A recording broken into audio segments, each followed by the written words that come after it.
Ecclesiastes 1. Whose life matters more? Two people walk into their offices in Manhattan. One is a secretary, the other an executive. Both are ladies in their early 30s. The executive left her home that morning, her penthouse, and went and got into a rented limousine that took her to the office. The secretary took the LIRR, Long Island Railroad, from Jamaica, Queens to Penn Station and walked the blocks to her office at Herald Square. The executive has important meetings all day, including a lunch appointment with city leaders, and the secretary will be lunching at her desk. The executive knows her decisions today will have a direct impact on the future of the company, whether it is a success or failure, and the secretary is concerned that she might be running out of copy toner for the copy machine. Whose life matters more?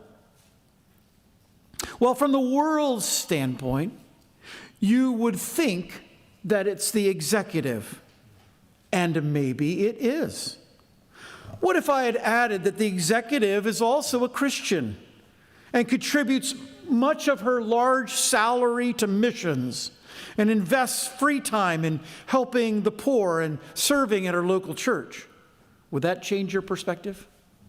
And what if I added that the secretary spends much of her day shopping online and combing through online deals?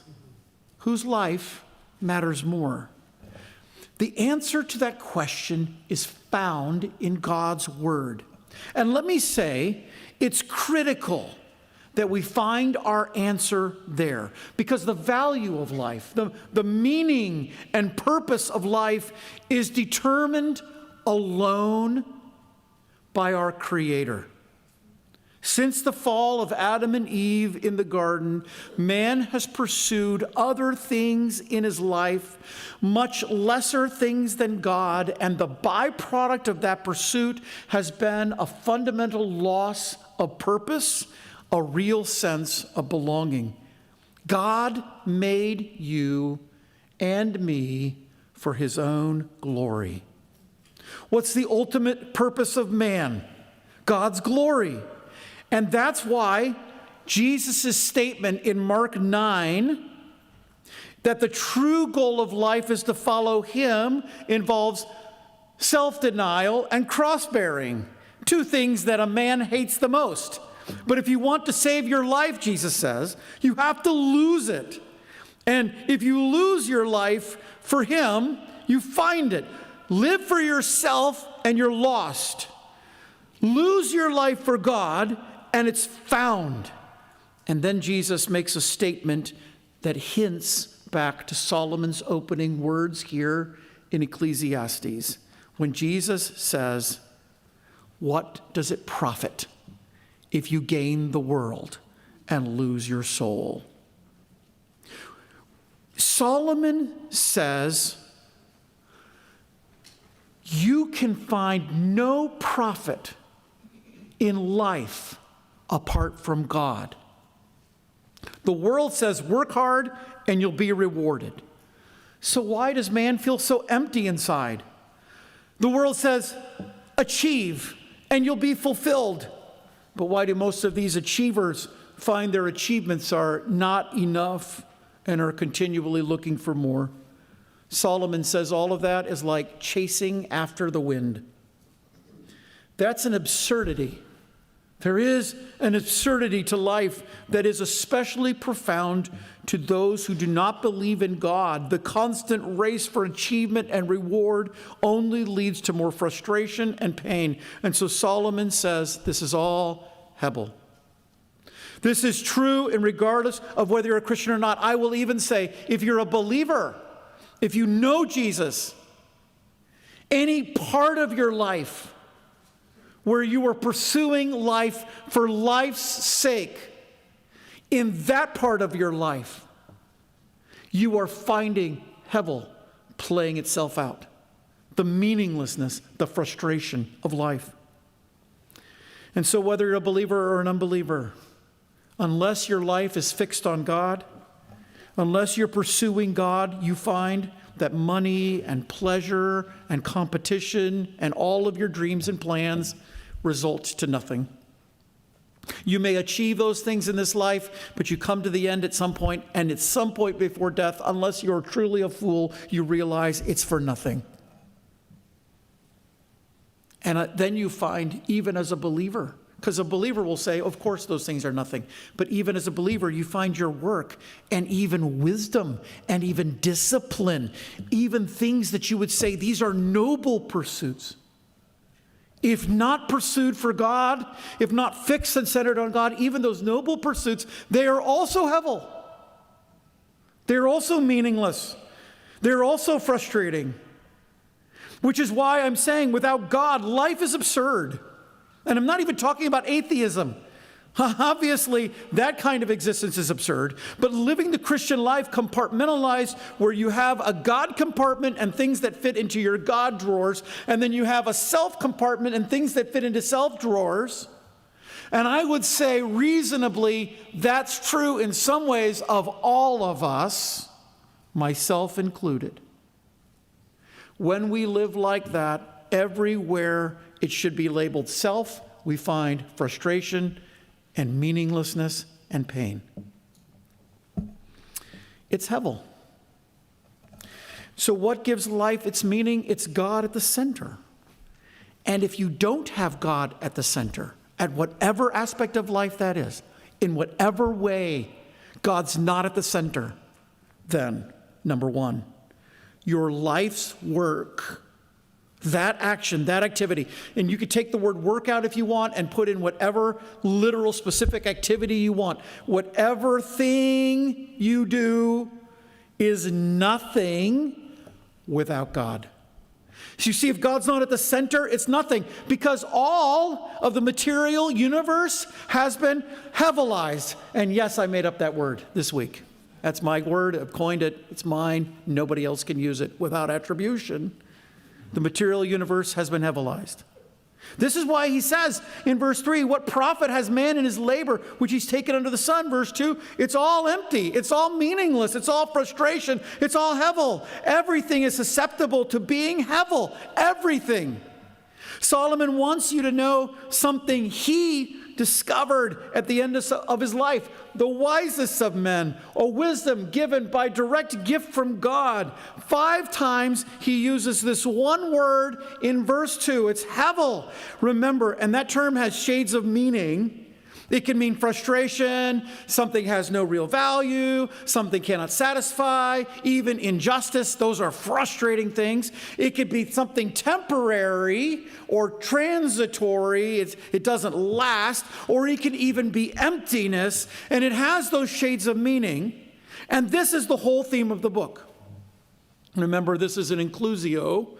Chapter 1 and verse 2, chapter 12 and verse 8, those are our bookends. And it says, vanity of vanities, everything's vanity, everything's meaningless, everything is hevel. And between chapter 1 and verse 2 and chapter 12 and verse 8, we have this word, this phrase being explained. Everything is hevel. The book of Ecclesiastes is about everything being hevel. So everything operating in this sphere, the world, the life in which we live, is influenced by this. That's why he says all, and he uses the Hebrew word for the whole, or all. We would say all or everything. All is hevel.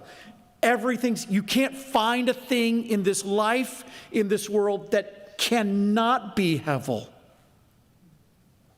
Your marriage, your family, your ministry, all the things that you would say, these are sacred things. And they are sacred things. Your marriage is sacred to God. It ought to be sacred to you. And if God's not at the center, it's hevel. Family, career, everything's influenced. That's why Solomon says everything under the sun. And that's a Phoenician phrase. He borrows it. I mean, this guy is well read, right? He's not just using his own language now. He's borrowing the language from other cultures and nations. And he's saying, just to be clear, everything under the sun, everything within the realm of the living is what he's saying. Everything. And Solomon says, I've searched the world over, and here's what I've discovered. No place in this world is not influenced by this fact. It's all hevel. And that's demonstrated in the natural world. That's what he's saying in verses 4 through 8. The sense of futility is in contrast to the natural world. The earth is permanent, and its permanence is explained in three ways. He's not scientific. He's not saying this is a scientific way, but he's saying the sun rises and sets, right? The wind blows when it whirls, and the rivers flow into the seas. He's just saying that nature does what nature does. And if you're 5 years old or you're 50 years old, it's the same. Every day is basically the same. You have seasons, but it's the same seasons. It's not like we're going to go from summer to winter to spring to fall, right? That would be weird. It's not what's going to happen here. We know that at some point the heat will break. Then we know it will turn cold. Then we know it will start to warm up again. And the forsythia will be out, as my mother tells me, and that's spring. And then we've hit spring, and then it'll get hot, and the pools will open all around the area. And we do it every single year. And whether you lived 2,500 years ago, or you live, if the world is still here, 2,500 years from now, it's the same. But generations of humanity are different. Different in the sense that you won't be here 2,500 years from now, and you weren't here 100 years ago. The generations, they come and go. And so the underlying problem of humanity is humanity's frailty, its temporariness.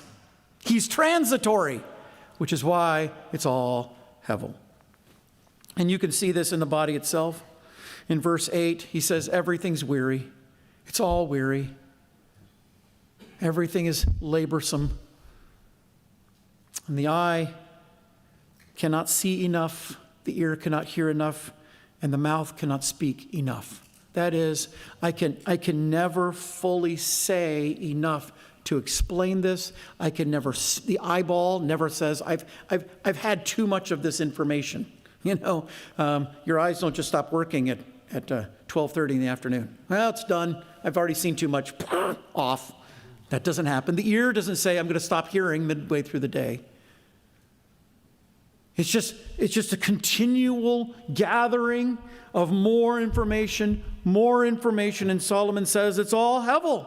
The human body shows this. The natural world shows this, which is why without God, everything is so frustrating, no matter how hard you work. Even with all of our modern conveniences and technological breakthroughs, we have the same problems as people who lived thousands of years ago and those who might live 1,000 years from now. There'll be people with financial problems. There'll be people with health problems. There'll be relationship problems. There'll be parenting problems, career problems. There'll be issues with a troubled past, with personal safety. People will have failed. People will come to grief. Everything you face in your life will be true for the very people sitting in this church 100 years from now, if that's still here. And the reason is because everything under the sun is hevel. So if your life isn't centered on God, Solomon's saying, whatever isn't centered on God, it's meaningless, it's frustrating, it's nothing. And I'll even go further. In whatever area of life you don't center on God, not only is what you do hevel, you are hevel. So this is point number 2. You are nothing without God. If you don't center your life on Him, you are nothing without God. Your accomplishments will not fundamentally change anything. And I'm going to tell you, this is one of the most astounding statements that Solomon makes, and it's troubling. Especially in our modern culture where everything is about finding your purpose and doing it, right? And I was looking at Harvard University has a whole center on helping their students find their purpose in life and doing it. Most of it is left-wing political causes, but it's still there. And I at least admire them for trying, even though they don't understand this. And you have the same thing if you go to the other coast at California, UC Berkeley. They have the same center for helping students find their purpose. And you know what they're going to find? Hevel. That's all that's there. Scratch away all the gold glitter off of whatever it is in this world. It's just nothing. And in life, whatever purpose you have not in God is nothing. And here it is, you don't really change anything. Verse 9, the thing that has been, it is that which will be. That which is done is what will be done. And there's nothing new under the sun. No one can say, look at this. It's new. It has been already of old time, which was before us. There is nothing new that will be done. This is, of course, the secular perspective. Solomon is explaining, you live your life for yourself. This is what you find, life under the sun. Life in this realm, this sphere is all the same. What has been done will be done. There is a sense of fatalism here. And I think in the argument that life doesn't change, there is a fatalism. No one can claim originality. It doesn't mean there aren't technologies, breakthroughs in technology and science that give us things that seem new. But ultimately, it really is kind of the same. I mean, if I take a piece of clay and I chisel on that piece of clay information like, you owe me 35 coins, or if I take a piece of parchment, or maybe even, let's go next level up. I take a piece of slate and I write on the slate. Next level up, I take a piece of parchment. Next level up, I take a piece of paper and I write on it with a piece of graphite, right? A pencil. And I do that for about 1,000 years. And then I go next level up. I actually just type it into a computer. And the next level up, I've got my computer in my hand and I send you a text. And then I've got all these sorts of payment systems and I PayPal you. It's still the same. Fundamentally, you owed me money, I sent you a bill. Still the same. It's not really new. No one can claim that originality. There's never a cry of this is genuinely new. And the ancients understood that. They understood that in their ancient world it was the same, that their ancestors, those who would come after them, will actually go through the same cycle. Do you know what your great-great-great-great-great-grandparents did? They got up in the morning, they ate food, they worked, they ate food, they worked. If they could eat food in the middle, they ate food. Lunch just means a swallow, so it just got, I'm quick, got to get a little nourishment. They worked, they went to bed, and that was life until they died. And then their children did the same cycle, and their children did the same cycle, and their children did the same cycle, and all of a sudden we come in our modernity and go, we're different. And you're not different. You're the same. People remain, letter B, in a changeless cycle of life. There's verse 11, no remembrance of the former things, neither will there be any remembrance of things which are to come thereafter. The coming generations do not genuinely learn from the previous generations. Last night, the United States military dropped bombs on Iran. And it might surprise you to know there's conflict in the Middle East. Is anybody shocked? Do you know what there's been for thousands of years? Conflict in the Middle East. And our dear president is up saying, well, now's the time for peace. Sure. We're not going to have it.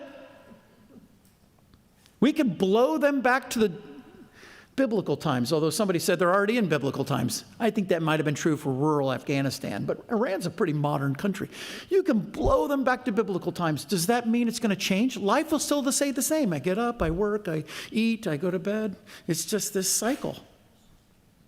It's this changeless cycle of life. We will remain as we have always been. There are still problems with sin that prove to be destructive. Do you know what's interesting? We can prove that greed is destructive. I can go back and take examples from 1,000 years ago and show how greed is destructive. Do you know what? We still have a problem with greedy people. I was listening to somebody talk about communism, and he was saying we need communism in America. We really need communism. And the reporter said, really, do you think communism works? Can you point to an example of communism? Oh, he says, communism is great. It works every time, except it hasn't, except for the first 3 years when it was tried in Russia. For those first 3 years, it worked great. It hasn't ever worked anywhere else, but if we can just get to those first 3 years in Russia, we will have the best life here in America. And I'm sitting there saying, are you listening to yourself? Can I tell you, capitalism doesn't work that much better? At least there's personal freedom, but the truth is, it's life, it's Hebel. Whether you can scrape together a few coins to be able to do things that other people do and it's fun and you can do that, or whether you can't, it doesn't matter really. You're in this changeless cycle of life. People are still greedy. They still hurt each other. They still have lust problems. People will still cheat on their wives. Wives will still cheat on their husbands at times, especially unbelievers. And future generations will be as previous generations have been, which is why you can watch a drama or as a play or a movie or whatever from 100 years ago, from 500 years ago, and it's the same themes. It's the same themes. People are people are people are people. And your great-great-great-grandchildren are going to be like you. And you will be like them. And isn't that just a little bit frustrating? The point is just as one's life work is nothing without God, there is no real change without God. Do you know what really changes everything? God does. God changes a marriage. God changes a family. God changes the course of your career. God does. When it's all centered on Him, the entire way you look at life shifts. So that you're no longer thinking about the now. That's why Paul says, the afflictions I'm going through, which I will tell you sound horrible. And he says in another place, if this is all there is in life, I am of all men most miserable. He had a miserable life. If you understand what Paul is saying, he says, it's a miserable life, but it's nothing in comparison to heaven and glory. It's nothing in comparison to the next life. So he's living for then. That's the only way to break out of the Hevel, or the Hevelization of life. Because anything you do apart from God is nothing. And because you do that thing apart from God in that area of your life, even as a believer, you are nothing. That's why you have a secretary and executive. And the way I set that up at the beginning, you were sitting there going, oh, the executive, her life isn't really worth more than the secretary. It wasn't until I told you the executive is the believer, the secretary is the unbeliever, that you started, well, maybe I'm thinking about that wrong. And I wrote it that way on purpose.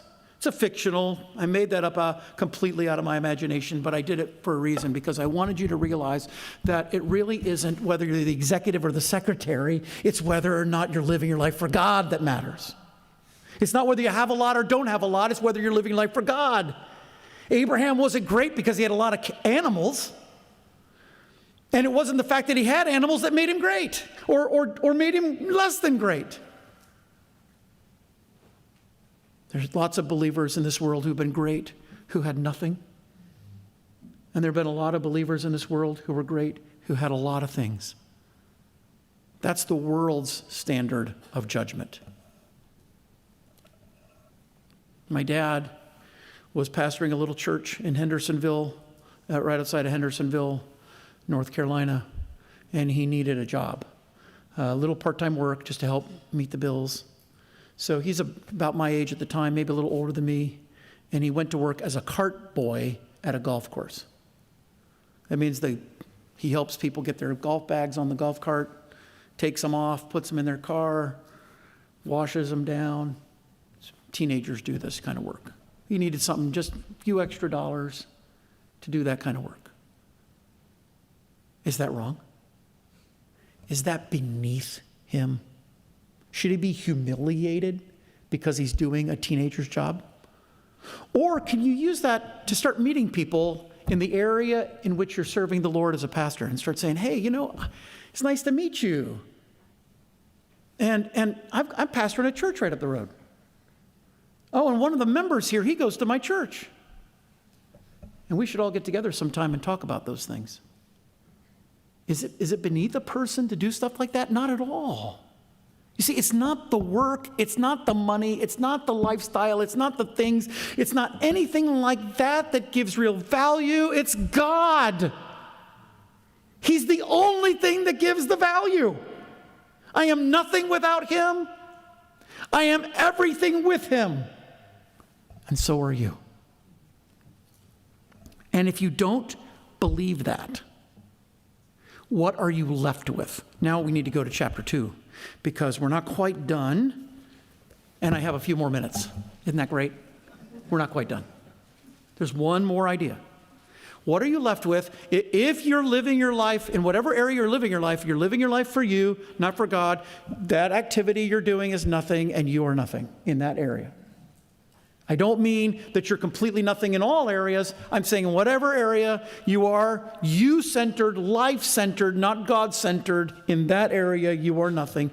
What does that leave you with? I just ended with a preposition. What does it leave you with? With what does that leave you? There we go. The answer? Despair. This is point number 3. Your end is despair without God. Whatever you accomplish will be lost. Look at chapter 2. Look down at verse 17. Here's Solomon's conclusion. I hated life because the work that it wrought under the sun was grievous to me. Because it's all hevel. It's all a chasing after wind. Yes, I hated all my work which I had done in this life because I would leave it to a man that is after me, and who knows whether he's a wise man or a fool. Yet he will have the rule over all my labor, wherein I've labored, and where I've showed myself wise under the sun. This is hevel. Human achievements are temporary. All of the work that one does cannot be retained. I was in an estate sale yesterday of a person that obviously did not have a lot of money in this world. Little tiny house. We had just come from this giant castle house, and it was on Buckingham Road or Avenue or whatever in Raleigh, and it was a palace. And I was thinking to myself, I'm in Buckingham Palace.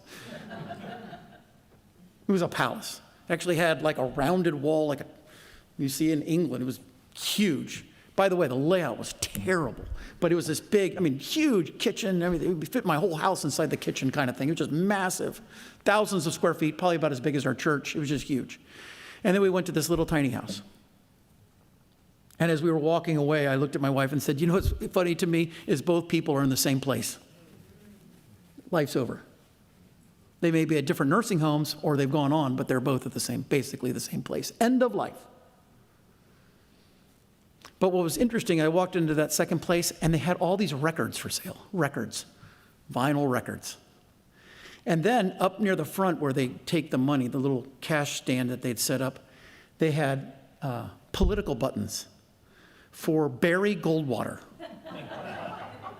Did any of you vote for Barry Goldwater? Admit it, you voted for Barry Goldwater, if you did. My dad, I think, voted for Barry Goldwater. I think he did. Goldwater, some of you say, I don't even know who Barry Goldwater is.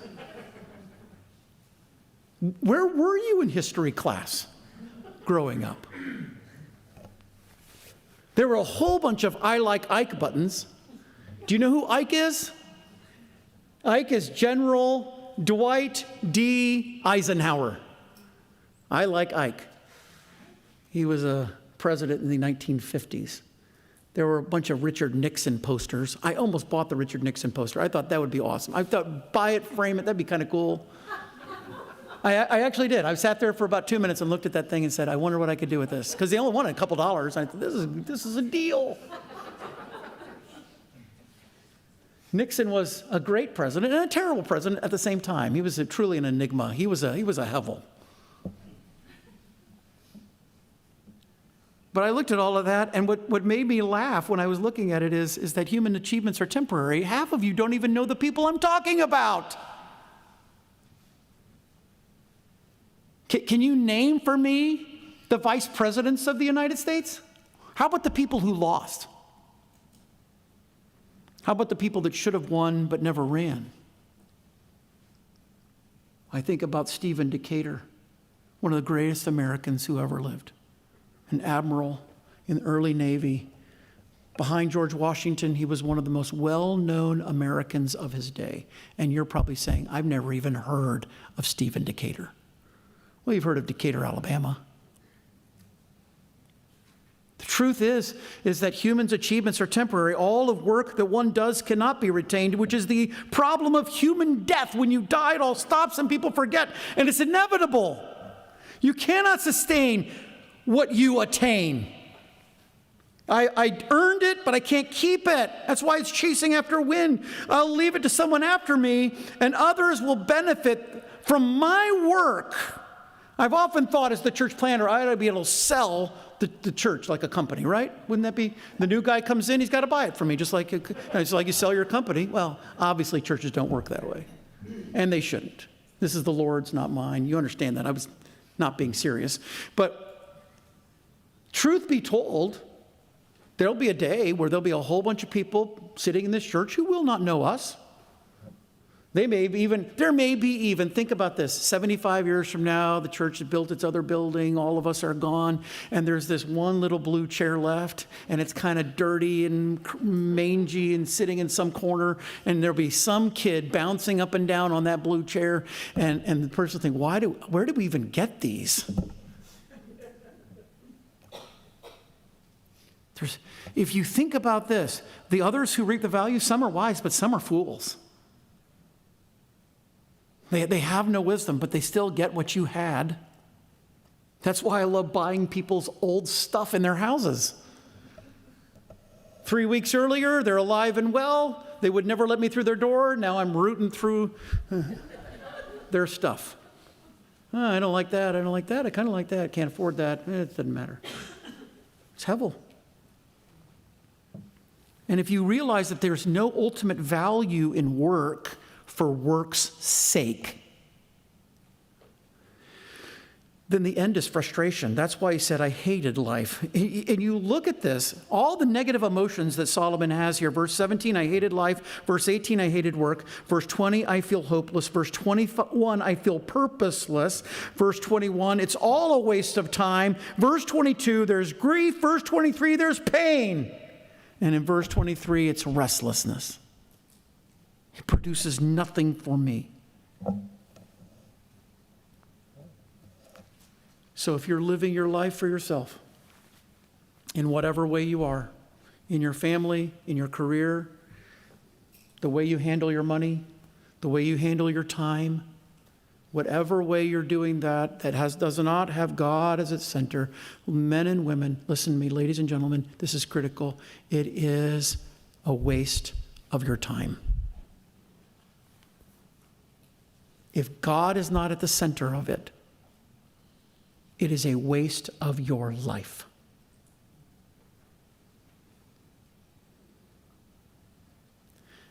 I was walking, I've used this illustration 1,000 times, so it's not new, but I was walking into the mall to meet one of our church members this week, and I don't know why, but the song His Eye is on the Sparrow was in my head, and so I'm walking in Crabtree Valley Mall through the parking garage, singing out loud, His eye is on the sparrow. And then I realized there are people around, and because I got out of the car, it was in my head, and I'm kind of humming this, singing the words, but not loudly, but apparently loudly enough to pick up a few unintended audience members walking to their cars who are going, that's weird, and I've never heard that song before. I love that so many of our old hymns were written by people who had nothing. Fanny Crosby was a blind woman. The writer of How Great Thou Art, so many of our hymns had almost nothing. Great is thy faithfulness. These people had nothing of this world's goods, but they had the Lord.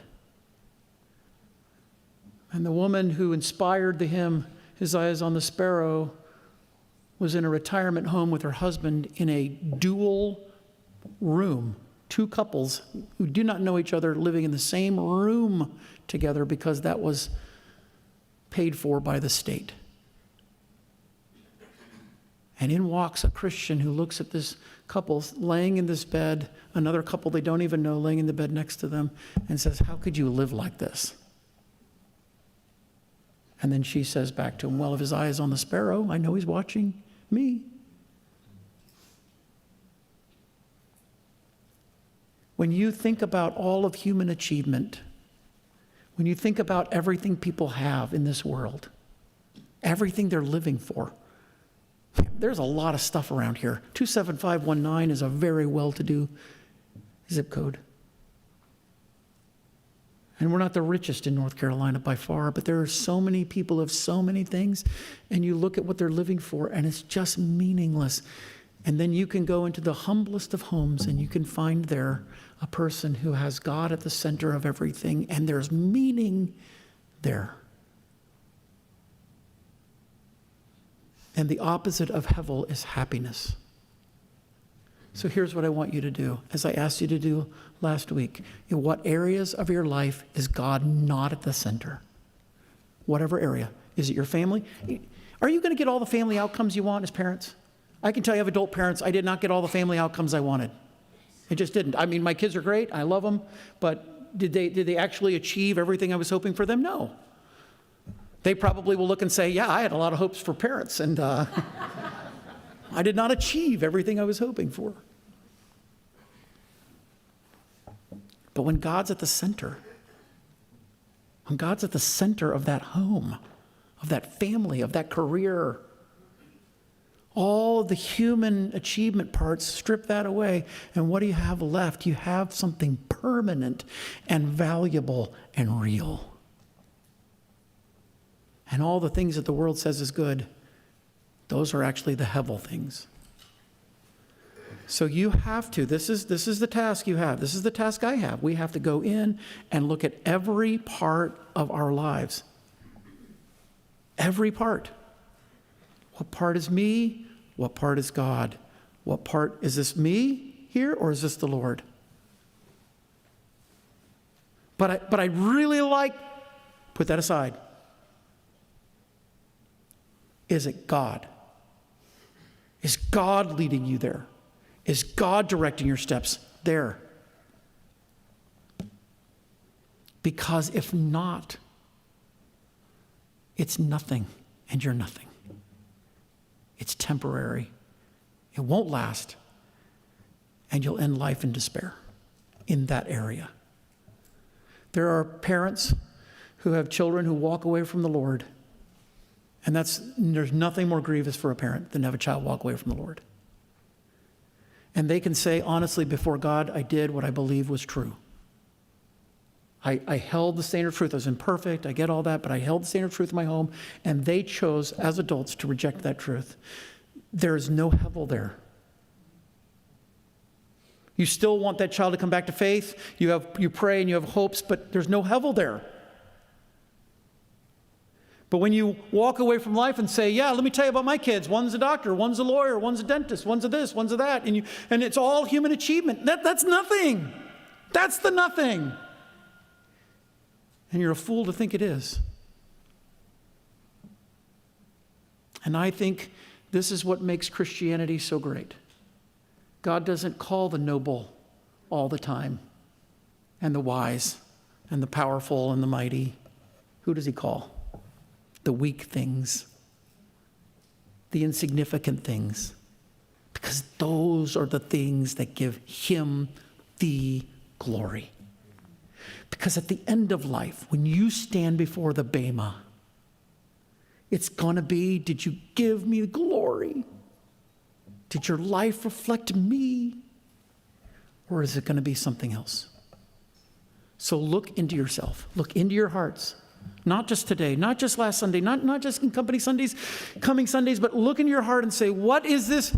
Is it centered? Strip away all the wrapping paper, get to the bottom, and you say, oh, God's there. Yes, God's at the center. Yes, I've anchored my life in God. Good.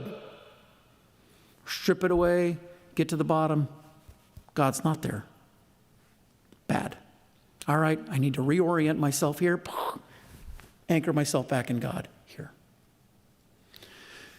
And you do that. And then what you do is everything. And you are everything. And your life ends in happiness. Because it's anchored in the glory of God. Let's pray. Lord, thank you for your word, that it instructs us. My heart needs this instruction. It's been so helpful for me. I'm so tempted, as all are, to pursue the hevel things of life. Help me, Lord, not to do that. And to see in my family, in my home, in my ministry, Lord, that you have to be at the very core of all of it, directing all of it, or its meaninglessness and ends in frustration. Before I finish praying,